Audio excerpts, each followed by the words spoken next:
મિત્રો પ્રામાણ્ય વિતરણમાં પ્રથમ ચતુર્થક, તૃતીય ચતુર્થક, ચતુર્થક વિચલન અને સરેરાશ વિચલનના જે સૂત્રોનો આપણે ઉપયોગ કરીએ છીએ તે કેવી રીતે બન્યા તેની આપણે આજે ચર્ચા કરીશું. પ્રામાણ્ય વિતરણમાં અંતિમ ચતુર્થકોની અંદાજિત કિંમતો Q1 બરાબર મ્યુ માઇનસ 0.675 સિગ્મા અને Q3 બરાબર મ્યુ પ્લસ 0.675 સિગ્મા હોય છે. હવે આ આવ્યું કેવી રીતે તે સમજીએ. આ એક્સ અક્ષ છે જેના પર સંપૂર્ણ ઘંટાકાર વક્ર છે જેના છેડા એક્સ અક્ષને અનંતલક્ષી છે. વચ્ચે મધ્યક મ્યુ આવેલ હોય છે અને ત્યાં પ્રમાણિત પ્રામાણ્ય ચલ z બરાબર 0 હોય છે. આપણે જાણીએ છીએ કે ચતુર્થકો આપેલી માહિતીના એક સરખા 4 ભાગ કરે છે. એટલે અહીં આપણે આ વક્રના એક સરખા 4 ભાગ પડે તે રીતે મ્યુની ડાબી બાજુએ અને મ્યુની જમણી બાજુએ એક એક શિરોલંબ રેખા દોરીએ. મિત્રો આ શિરોલંબ રેખાઓ વક્રના એક સરખા 4 ભાગ કરે છે. હવે આપણે એ તો જાણીએ છીએ કે કુલ ટકા હંમેશા 100 હોય છે. તેના એક સરખા 4 ભાગ કરો તો આ ચારેય ભાગનું ક્ષેત્રફળ 25-25% થાય. માહિતીના શરૂઆતના 25% અવલોકનો ધરાવતા અવલોકનને આપણે Q1 તરીકે અને શરૂઆતના 75% અવલોકનો ધરાવતા અવલોકનને આપણે Q3 તરીકે ઓળખીએ છીએ. જ્યારે મ્યુ એટલે જ મધ્યસ્થ એટલે જ Q2.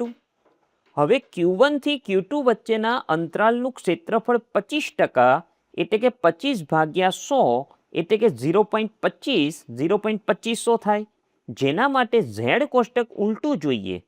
0.25 એક્ઝેક્ટ કોષ્ટકમાં ન હોવાથી આપણે 0.25 પહેલાની નજીકની કિંમત, પછીની નજીકની કિંમત તથા સરેરાશ કિંમત માટે Z પ્રાપ્તાંક શોધીશું. Z કોષ્ટકમાં 0.25 પહેલાની નજીકની કિંમત 0.2486 માટે Z પ્રાપ્તાંક 0.67 મળશે. એટલે કે Z બરાબર 0.6 નું 7મા કોષ્ટક જોઈએ તો આપણને ક્ષેત્રફળ 0.2486 મળે. ત્યારબાદ 0.25 પછીની નજીકની કિંમત 0.2518 છે. જેના માટે Z પ્રાપ્તાંક 0.68 મળે. એટલે કે Z બરાબર 0.6 નું 8મા Z કોષ્ટક જોઈએ તો આપણને ક્ષેત્રફળ 0.2518 મળે. હવે આ બંને ક્ષેત્રફળોની સરેરાશ કિંમત 0.2486 અને 0.2518 સરવાળાને 2 વડે ભાગવાથી મળશે 0.2502. જે Z બરાબર 0.67 અને Z બરાબર 0.68 ની સરેરાશ કિંમત 0.675 માટેનું ક્ષેત્રફળ ગણીશું. હવે આપણે ક્ષેત્રફળ 0.25 માટે Z પ્રાપ્તાંક જોઈએ છે જે કોષ્ટકમાં છે જ નહીં. તેથી તેનું નજીકનું ક્ષેત્રફળ 0.2502 માટે આપણને જે Z પ્રાપ્તાંક 0.675 મળે છે તેને જ આપણે ક્ષેત્રફળ 0.25 માટેનો Z પ્રાપ્તાંક ગણીશું. પરંતુ મિત્રો અહીં Q1 એ મ્યુની ડાબી બાજુ હોવાથી Zની કિંમત 0 કરતાં નાની એટલે કે ઋણ થશે. તેથી 0.25 માટે Z કોષ્ટક ઉલટું જોતા Q1 પાસે Z મળશે -0.675. હવે Z બરાબર x માઇનસ મ્યુ અપોન સિગ્મામાં Zની જગ્યાએ -0.675 અને xની જગ્યાએ Q1 મૂકતા આ પ્રમાણે પદ મળશે. ત્યારબાદ જમણી બાજુ સિગ્મા છેદમાં છે તે ડાબી બાજુ અંશમાં -0.675 જોડે ગુણાશે. જેને આ મુજબ પણ લખી શકાય. હવે માઇનસ મ્યુ એ ડાબી બાજુ આવે તો પદ આ મુજબ મળશે. એટલે કે Q1 બરાબર મ્યુ માઇનસ 0.675 સિગ્મા થાય. હવે તે જ પ્રમાણે Q2 અને Q3 વચ્ચેના અંતરાલનું ક્ષેત્રફળ 25% એટલે કે 25/100 0.25 એટલે કે 0.25 થાય. જેના માટે Z કોષ્ટક ઉલટું જોવું પડે જે આપણે અગાઉ જોયું જ છે. 0.25 માટે Z કોષ્ટક ઉલટું જોતા આપણને Z મળે છે 0.675. Q3 એ મ્યુની જમણી બાજુ હોવાથી Zની કિંમત 0 કરતાં મોટી એટલે કે ધન હોય. તેથી 0.25 માટે Z કોષ્ટક ઉલટું જોતા Q3 પાસે Z મળશે 0.675. હવે Z બરાબર x માઇનસ મ્યુ અપોન સિગ્મામાં Zની જગ્યાએ 0.675 અને xની જગ્યાએ Q3 મૂકતા આ પ્રમાણે પદ મળશે. ત્યારબાદ જમણી બાજુ સિગ્મા છેદમાં છે તે ડાબી બાજુ અંશમાં 0.675 જોડે ગુણાશે, જેને આ મુજબ પણ લખી શકાય. હવે માઇનસ મ્યુ એ ડાબી બાજુ આવે તો પદ આ મુજબ થશે, એટલે કે Q3 બરાબર મ્યુ પ્લસ 0.675 સિગ્મા થાય. આમ મિત્રો આપણે જોયું કે પ્રામાણ્ય વિતરણમાં Q1 અને Q3ની કિંમતો કેવી રીતે નક્કી થઈ. હવે આ જ બે કિંમતોની મદદથી વાત કરીએ ચતુર્થક વિચલન વિશે. આપણે સૌ વિદ્યાર્થીઓને ભણાવીએ છીએ કે પ્રામાણ્ય વિતરણમાં ચતુર્થક વિચલન આશરે 2/3 સિગ્મા થાય છે. પણ આ આંકડો કેવી રીતે નક્કી થયો? ચાલો તેનું ગાણિતિક લોજિક સમજીએ. ચતુર્થક વિચલનનું મૂળભૂત સૂત્ર છે QD બરાબર Q3 માઇનસ Q1 અપોન 2.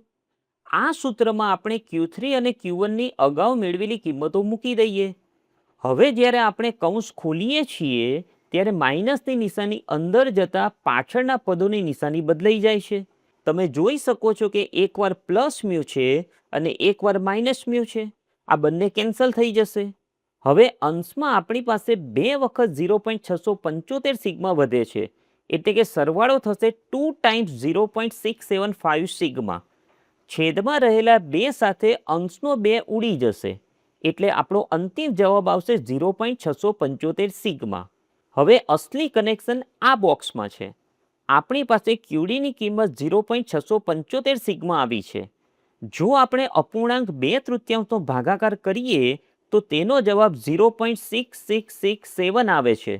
તમે જોઈ શકો છો કે 0.675 અને 0.6667 વચ્ચેનો તફાવત ખૂબ જ સામાન્ય છે, જે વ્યવહારુ આંકડાશાસ્ત્રમાં નહિવત ગણી શકાય.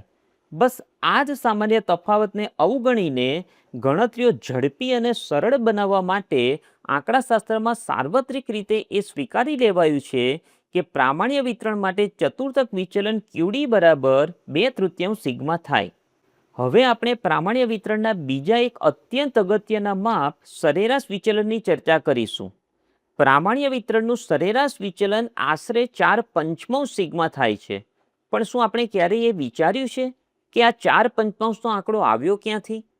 આજે આપણે ગોખણ પટ્ટી બાજુ પર મૂકીને આ આખી ગણતરીનું પોસ્ટમોર્ટમ કરવાના છીએ. સૌ પહેલા સરેરાશ વિચલનના આ સૂત્રથી આપણે પરિચિત છીએ. સામાન્ય રીતે વર્ગખંડમાં જ્યારે આપણે સતત ચલ ભણાવીએ છીએ ત્યારે ગણતરી માટે આપણે ડેટાના ટુકડા કરીને તેને વર્ગોમાં, જેમ કે 0 થી 10, 10 થી 20, 20 થી 30 એમ વહેંચી દઈએ છીએ. એટલે કે સતત માહિતીને પણ આપણે વર્ગોમાં બાંધીને એક રીતે અસતત જેવી જ બનાવી દઈએ છીએ અને ત્યાં સરવાળા માટે આપણે સિગ્મા વાપરીએ છીએ. પરંતુ મિત્રો, આદર્શ પ્રામાણ્ય વિતરણ એ કોઈ વર્ગોમાં વહેંચાયેલો ડેટા નથી. તે એક સળંગ, અતૂટ અને સંપૂર્ણ સતત વક્ર એટલે કે સ્મૂથ કન્ટિન્યુઅસ કર્વ છે. તેમાં માહિતીના કોઈ ટુકડા પડતા જ નથી. પ્રામાણ્ય વિતરણના સળંગ વક્રનું સંભાવના ઘટત્વ વિધેય f of x આપણો પાયો છે. આ પણ આપણે જાણીએ છીએ. હવે આને સરેરાશ વિચલનનું વ્યાપક સૂત્ર કહે છે. મેં કહ્યું તેમ પ્રામાણ્ય વક્ર સળંગ હોવાથી તેમાં કોઈ ટુકડા પડતા જ નથી. તેથી જ આવા સળંગ વક્ર માટે સિગ્માનું સ્થાન સંકલન લઈ લે છે. ડાબી બાજુ અનંતથી જમણી બાજુ અનંત સુધીના સતત ચલ માટેનું આ સરેરાશ વિચલન શોધવા માટેનું વ્યાપક સૂત્ર છે. હવે પ્રામાણ્ય વિતરણના સંભાવના ઘટત્વ વિધેયને આ વ્યાપક સૂત્રમાં પ્રસ્થાપિત કરીએ. હવે મિત્રો આપણે ત્રીજા અને અંતિમ પરિણામલક્ષી સ્ટેપ પર આવીએ. એક કોમર્સ અને આંકડાશાસ્ત્રના શિક્ષક તરીકે આપણે અહીં બહુ સ્પષ્ટ અને નિખાલસતાથી એ સ્વીકારવું પડે કે આ બીજા સ્ટેપમાંથી ત્રીજા સ્ટેપ સુધી પહોંચવાની જે સંકલનની ગણતરી છે તે સંપૂર્ણપણે પ્યોર મેથ્સ અને એડવાન્સ કેલ્ક્યુલસનો વિષય છે. તેમાં ગાણિતિક સાબિતીના જે જટિલ નિયમો વપરાય છે તે આપણા કોમર્સના સીધા કાર્યક્ષેત્રનો કે મહારથનો હિસ્સો છે જ નહીં. જો આપણે તે 3-4 પાનાની લાંબી ગાણિતિક ગણતરીઓમાં ઉતરીશું તો આપણે આંકડાશાસ્ત્રના મૂળ ટ્રેક પરથી ભટકી જઈશું. તેથી ગણિતશાસ્ત્રીઓએ સાબિત કરેલા આ અંતિમ અને પ્રમાણિત ઉકેલને આપણે અહીં આદરપૂર્વક સીધો સ્વીકારી જ લઈએ છીએ, જે છે σ²√2/π.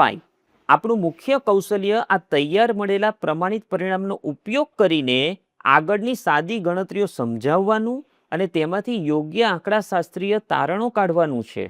આપણને સંકલન પરથી જવાબ મળ્યો MD બરાબર સિગ્મા રૂટ 2/પાઈ. આપણે સૌ જાણીએ છીએ કે પાઈની કિંમત 3.14159 છે. આ કિંમત મૂકીને જો આપણે 2 અને 3.1459નો ભાગાકાર કરીએ તો આપણને વર્ગમૂળમાં 0.6366 મળે અને તેનું વર્ગમૂળ કાઢતા આપણો અંતિમ જવાબ આવે છે 0.7979 સિગ્મા. હવે જો આપણે 4 પંચમાંશની કિંમત કાઢીએ તો તે 0.80 થાય છે. 0.7979 અને 0.80 વચ્ચેનો તફાવત એટલો બધો સામાન્ય અને નહિવત છે કે વ્યવહારુ ગણતરીઓ માટે આપણે તેને સમાન જ ગણી લઈએ છીએ.